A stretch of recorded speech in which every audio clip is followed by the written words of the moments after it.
बसंतपुर नामक एक छोटे से गांव में लता और घनश्याम नामक पति पत्नी अपने दो बच्चे पिंकी और चिंकी के साथ एक छोटे से घर में रहते थे। घनश्याम सेठ धनीराम के यहाँ खेतों में मजदूरी का काम करता था और लता गांव के एक बंगले में खाना और साफ सफाई का काम करती थी। दोनों पति पत्नी खूब मेहनत और मशक्कत करके अपने और अपने बच्चों का पेट भरते थे। यूं तो हमेशा ही गर्मी के समय 40 डिग्री तक तापमान चला जाता था, लेकिन इस साल तापमान बहुत ज़्यादा बढ़ गया था, जिस वजह से बसंतपुर गांव के लोग बहुत ज़्यादा परेशान थे। दिन हो या रात हो, लोग गर्मी से बेहाल थे। इस साल तो बहुत ज़्यादा गर्मी पड़ी है। इतनी धूप में काम करना बहुत मुश्किल हो गया है। घर से बाहर निकलो तो पसीना बारिश की तरह टपकने लगता है। इतनी गर्मी में तो काम पे भी जाने का मन नहीं होता। ना जाने इस साल की गर्मी कैसे कटेगी। चलो अच्छा ठीक है, मैं काम पे जाता हूँ, नहीं तो सेठ गुस्सा करेंगे। घनश्याम मजदूरी पर चला जाता है। पिंकी और चिंकी एक सरकारी स्कूल में पढ़ते थे। लता पिंकी और चिंकी को स्कूल छोड़कर काम पर चली जाती है। उस बंगले में मालकिन हेमलता और मालिक रामचंद्र अपने दो बच्चे टीना और शिवम के साथ रहते थे। अरे लता, आ गई तू? अब चल जल्दी से सारे काम निपटा लो। पता है ना शिवम के बर्थडे पार्टी है, तो सारे काम 4 बजे से पहले ही हो जाने चाहिए। और हाँ, इसके बाद तुम घर सजाने में भी मेरी मदद करोगी, ठीक है? ठीक है मालकिन, मैं पहले जाकर घर के सारे काम निपटा लेती हूँ। इसके बाद घर को सजाने में मैं आपकी मदद करूँगी। ऐसे लता घर के सारे काम करने के बाद हेमलता के घर को सजाने में मदद करती है। हेमलता और लता मिलकर पूरे घर को अच्छी तरह से सजा देते हैं। अच्छा मालकिन, मैंने घर के सारे काम निपटा लिए हैं और पार्टी की सारी तैयारी भी हो गई है, तो अब मैं घर जाती हूँ। हाँ हाँ ठीक है, लेकिन पता है ना तुम यहाँ शिवम की बर्थडे पार्टी है, तो तुम शाम के 7 बजे बच्चों के साथ पार्टी में आ जाना। और हाँ, मुझे तुम्हारी थोड़ी मदद की भी ज़रूरत होगी। ठीक है मालकिन, मैं शाम के समय बच्चों के साथ यहाँ आ जाऊंगी। ऐसा कहकर लता घर चली जाती है और दोनों बच्चों को तैयार करके शाम को 7 बजे पार्टी में आ जाती है। पार्टी बहुत ही शानदार होती है। लता के बच्चे इतना बड़ा घर देखकर कहते हैं, अरे यार चिंकी, यह घर कितना बड़ा है और कितना सुंदर भी है ना। बाहर कितनी गर्मी है, फिर भी इनके घर के अंदर कितना ठंड लग रहा है। पिंकी और चिंकी की बातें शिवम सुन लेता है और वह उनसे कहता है, अरे हमारा घर इतना ठंडा इसलिए लग रहा है क्योंकि हमारे घर के हर कमरे में एसी लगा हुआ है। तुम्हें पता है एसी बहुत महंगा होता है। ओह, मतलब कि एसी लगाने से घर बहुत ठंडा हो जाता है।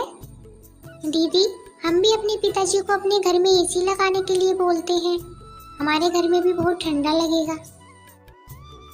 जब केक कटने लगता है तो पिंकी और चिंकी एसी की ठंडी ठंडी हवा खाते खाते शिवम के कमरे की तरफ चले जाते हैं और शिवम के कमरे के बाहर खड़े होकर एसी की ठंडी ठंडी हवा का मज़ा लेने लगते हैं। एसी की ठंडी ठंडी हवा खाते खाते वह दोनों कमरे के अंदर चले जाते हैं। दीदी, यह कमरा तो सबसे ठंडा है, इसमें कितनी ठंडक है। और दीदी ये देखो, ये बिस्तर कितना सुंदर है, बिल्कुल मखमल जैसा। दोनों बेड पर बैठ जाते हैं और ठंडी ठंडी हवा का आनंद लेने लगते हैं। देखते ही देखते 15 मिनट बीत जाते हैं और आराम करते करते कब दोनों की आंख लग जाती है उन्हें पता ही नहीं चलता। इतनी ही देर में अचानक से शिवम की बहन टीना कमरे में आ जाती है। वह पिंकी और चिंकी दोनों को शिवम के बेड पर लेटा देखकर जोर से भड़कती है। ये दोनों मेरे कमरे में क्या कर रहे हैं? माँ, इधर आओ, देखो ये दोनों मेरे बेड पर क्या कर रही हैं। टीना की आवाज़ सुनकर हेमलता कमरे में आती है। तुम दोनों अभी के अभी मेरे बेड से उठो। पिंकी और चिंकी हेमलता की आवाज़ सुनकर जग जाते हैं और लता भी हेमलता की आवाज़ सुनकर भागी भागी चली आती है। क्या हुआ मालकिन, आपकी बहुत जोर से नीचे आवाज़ आ रही थी। क्या हुआ ये पूछ, क्या नहीं हुआ ये देख नहीं रही तू? तेरे बच्चों ने अपने गंदे मैले बदबूदार कपड़ों से मेरा बेड गंदा कर दिया। तेरे बच्चों ने इसी देखा नहीं कि सोने चले मेरे बेड पे। हद होती है यार। मैं तो तेरे बच्चों को इसलिए बुलाया था कि इनका भी थोड़ा मन लग जाएगा। इन्होंने ऐसी पार्टी लाइफ में देखी नहीं होगी, ये भी देख लेंगे। पर ये तो अपनी औकात ही भूल गई कि ये हमारा घर है, कोई धर्मशाला नहीं कि कोई भी भिखारी हमारे कमरे में आ जाएगा और आ करके सो जाएगा। तो अभी की अभी अपने बच्चों को लेकर निकल यहाँ से। और हाँ, कल से काम पर भी आने की कोई ज़रूरत नहीं है। मालकिन ऐसा मत करो, मेरी बात तो सुनो। बच्चे नादान हैं। मैं वादा करती हूँ आगे से ऐसा कभी दोबारा नहीं होगा। ये मेरी आखिरी भूल समझ कर माफ़ कर दीजिए मालकिन। मुझे काम से मत निकालिए मालकिन। इस काम के सहारे तो मेरा घर चल रहा है। यह तेरी सरदर्द है। अब तो यहाँ पर काम नहीं कर सकती। अब तो अपने बच्चों को ले और यहाँ से निकल। हेमलता लता और उसके बच्चों को घर से बाहर निकाल देती है और आगे से काम पर आने को भी मना कर देती है। अब लता के पास कोई काम नहीं था। घर का सारा भार अब घनश्याम के कंधों पर आ गया था। हे भगवान, आज तो खाना बनाने के लिए आटा भी नहीं है। अब मैं आटा कहाँ से लाऊं? मेरे पास तो अब और पैसे भी नहीं है। और जो तनख्वाह घनश्याम जी को मिली थी वह सब घर खर्चे में खत्म हो गई। मेरा क्या है, मैं तो पानी पीकर भी सो जाऊंगी। पर बच्चों का क्या? भूखे पेट इन्हें नींद कैसे आएगी? आ गए आप? आज घर में राशन खत्म हो गया है। आज खाने में कुछ नहीं बना है। कोई बात नहीं, आज मैं खाना साथ लेकर आया हूँ। सेठ जी के यहाँ दावत थी तो उन्होंने कुछ खाना बच्चों के लिए भी दिया है। ऐसे उस रात तो वह सभी खाना खाकर सो जाते हैं। अगली सुबह लता फिर से अपनी मालकिन हेमलता के घर जाती है और उससे थोड़े पैसे उधार मांगती है। मालकिन, मेरे घर में खाने के लिए एक अनाज का दाना भी नहीं है। कृपया आप मुझे थोड़े पैसे उधार दे दीजिए। तुझे देने के लिए मेरे पास कोई पैसे वैसे नहीं है। मैंने तुझे पहले ही काम से निकाल दिया था। फिर तेरी यहाँ आने की हिम्मत कैसे हुई? जा निकल यहाँ से और आइंदा यहाँ पर अपनी शक्ल मत दिखाना। हेमलता की कड़वी बातें सुनकर लता घर वापस जाने लगती है। तभी उसे रास्ते में एक पोस्टर दिखाई देता है। उस पोस्टर को देख लता वहीं रुक जाती है। पकौड़े बनाने वाले की ज़रूरत है। अधिक जानकारी के लिए इस दिए गए नंबर पर कॉल करें। पकौड़े बनाने तो मुझे आता है। अगर यहाँ मेरी नौकरी लग जाए तो घर का खर्च चलाने के लिए कुछ पैसे आ जाएंगे। ऐसा सोचकर लता उस पते पर पहुंच जाती है। भैया, मैंने आपका पोस्टर देखा। आपको किसी पकोड़े बनाने वाले की ज़रूरत है? हाँ, ज़रूरत तो है। तुम पकोड़े बना लोगी? क्या तुम्हें पकोड़े बनाने आते हैं? हाँ जी, मुझे कई प्रकार के पकोड़े बनाने आते हैं, जैसे मिर्च का पकोड़ा, पालक का पकोड़ा, पनीर का पकोड़ा और भी कई प्रकार के पकोड़े मुझे बनाने आते हैं। तो ठीक है, तुम आज से ही काम पे लग जाओ। ऐसे लता पकोड़े बनाने वाले के साथ काम पर लग जाती है और ग्राहकों को पकोड़े सर्व करने लगती है। ऐसे ही शाम हो जाती है और रमेश के सारे पकोड़े बिक जाते हैं। चलो, आज तो सारे पकोड़े बिक गए, लेकिन आज तो बस तुमने पकोड़े सर्वे किए हैं, लेकिन कल तुम्हें पकोड़े बनाने भी पड़ेंगे। हाँ साहब, मैं बहुत ही स्वादिष्ट पकोड़े बनाना जानती हूँ। 300 रुपये लेकर लता सबसे पहले राशन की दुकान पर जाती है और वहाँ राशन का सामान खरीदकर घर आ जाती है। घर पहुंचकर लता सबसे पहले बच्चों के लिए खाना बनाती है और उनको परोसती है। चिंकी, पिंकी, आ जाओ, खाना खा लो। इतने में घनश्याम भी वहाँ पर आ जाता है और लता घनश्याम को अपने नए काम के बारे में बताती है। इस तरह सारे मिलकर खुशी खुशी खाना खाते हैं। अगली सुबह लता बच्चों को स्कूल छोड़कर वापस काम पर चली जाती है। दुकान पर पहुंचकर लता पकोड़े बनाती है।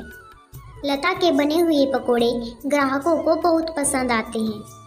लता के बने हुए पकोड़े खाकर ग्राहक पकोड़े की बहुत तारीफ करते हैं। उनको आज के बनाए पकोड़े कल से भी ज़्यादा अच्छे लगे।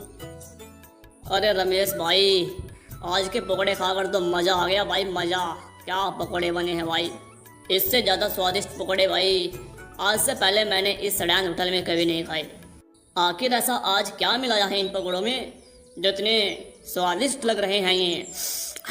आज तो मैं एक और एक्स्ट्रा प्लेट खाऊंगा। मेरे लिए एक और एक्स्ट्रा प्लेट लगा दो।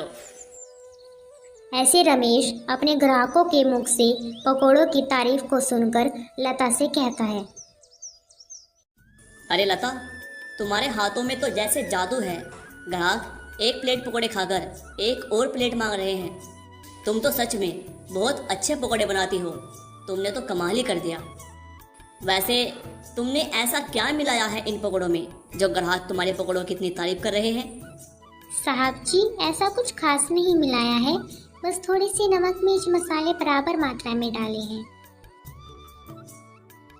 ऐसे रमेश के आज के पकोड़े बहुत जल्द ही खत्म हो जाते हैं। आज तो पकोड़े बहुत जल्दी ख़त्म हो गए, इसीलिए कल हमें और ज़्यादा पकोड़े बनाने पड़ेंगे। ज़्यादा पकोड़े ज़्यादा पैसे। और हाँ, अब हमारे पकोड़े क्योंकि ज़्यादा बिकने लगे हैं तो मैं कल से अपने होटल में एक एसी लगवा रहा हूँ, जिससे ग्राहक भी एसी की ठंडी ठंडी हवा में पकोड़ों के मज़े लेंगे और हमारे पकोड़ों की सेल और ज़्यादा बढ़ जाएगी। साहब, विचार तो बहुत अच्छा है। अगले दिन रमेश अपनी दुकान में एसी लगवा लेता है और जैसा उसने सोचा था वैसा ही हुआ। एसी लगने के बाद रमेश के दुकान पर ग्राहकों की संख्या बढ़ जाती है। ग्राहक ठंडी ठंडी हवा में बैठकर पकोड़े खाने का आनंद उठाते हैं। ऐसे रमेश के आज भी सारे पकोड़े बहुत जल्द ही बिक जाते हैं। शाम के समय जब लता घर वापस आती है और वह चिंकी और पिंकी को आपस में बातें करते हुए सुनती है। दीदी, उस दिन पार्टी में कितना मज़ा आ रहा था। कहाँ हम उस दिन एसी की ठंडी ठंडी हवा खा रहे थे और कहाँ आज हम इतनी गर्मी में बैठे हैं। काश हमारे घर में भी एसी होती तो हम भी एसी की ठंडी ठंडी हवा खा रहे होते। इतने में लता अंदर आ जाती है। अरे पिंकी और चिंकी, तुम दोनों क्या कर रहे हो? तुम दोनों ने अपने स्कूल का होमवर्क किया? चलो जल्दी से अपना अपना होमवर्क कर लो। मैं खाना बनाने जा रही हूँ। इसके बाद खाना खाकर जल्दी सो जाना। कल तुम्हें सुबह उठकर स्कूल भी तो जाना है ना? ठीक है माँ, हम स्कूल का काम करके आते हैं। ऐसे दिन बीतते जाते हैं और लता के हालात पहले से ठीक होते जाते हैं। ऐसे ही एक दिन सुबह लता काम पर जा रही होती है। तभी उसे भंगार की एक दुकान दिखती है। उसे दुकान पर कई सारे सामान दिखते हैं, जैसे कूलर, पंखा, फ्रिज, एसी इत्यादि। लता का ध्यान उस दुकान में रखे पुराने एसी की तरफ जाता है। वह उसे बहुत पसंद आता है। वह उस दुकानदार से बोलती है, भैया, ये एसी का क्या दाम है? ये वाली एसी, ये तो मात्र 10,000 रुपए की है। 10,000? ये तो बहुत ज़्यादा है। ज़्यादा नहीं जी, ये तो बहुत कम है। ये सेकंड हैंड एसी है। अगर आप एक नई एसी खरीदने जाओगे ना तो स्टार्टिंग ही 30,000 रुपये से है। अच्छा ठीक है, पर ये सही से तो चलती है ना? हाँ जी, ये बिल्कुल सही से चलती है। अगर 6 महीने से पहले इसमें कुछ भी गड़बड़ आ जाती है तो इसकी रिपेयरिंग बिल्कुल फ्री की जाएगी। ये वाली एसी आपको 6 महीने की वारंटी के साथ मिलेगी। ठीक है, लेकिन इसका सही दाम लगाओ। मैं इसके 8,000 दूंगी। अगर तुम्हें देनी है तो मुझे ये एसी 8,000 में दे दो। ठीक है जी, हमें भी तो बेचनी ही है। ले लो, 8,000 में ले लो। बताओ कहाँ पर लगानी है ये एसी? लता उस आदमी को अपने घर लेकर आती है। वह आदमी लता के घर पहुंचकर एसी को लगा देता है। एसी चालू करते ही ठंडी ठंडी हवा घर में फैलने लगती है। बच्चे भी इस ठंडी ठंडी हवा का मजा उठाते हैं। दीदी, क्या मजा आ रहा है। एसी की ठंडी ठंडी हवा, ऐसा लग रहा है जैसे बर्फ की चादर ओढ़ ली है हमने। इतनी कड़ी गर्मी में ठंडी ठंडी हवा बर्फ की चादर जैसी लग रही है। घर में एसी लगते ही बच्चे बहुत खुश हो जाते हैं। घनश्याम भी घर आ जाता है। ओह, आखिर तुमने बच्चों की इच्छा पूरी कर ही दी। कैसे ना करती भला, बच्चे तो आखिर मेरी जान है। इनसे बढ़कर मेरे लिए कुछ भी नहीं। एसी लग जाने की वजह से बच्चे बहुत खुश होते हैं और लता की कमाई भी अच्छी होने लगती है। लता के बनाए हुए पकोड़ों की वजह से रमेश की दुकान पर ग्राहकों की भीड़ लगी रहती थी। इससे रमेश खुश होकर लता की तनख्वाह बढ़ा देता है।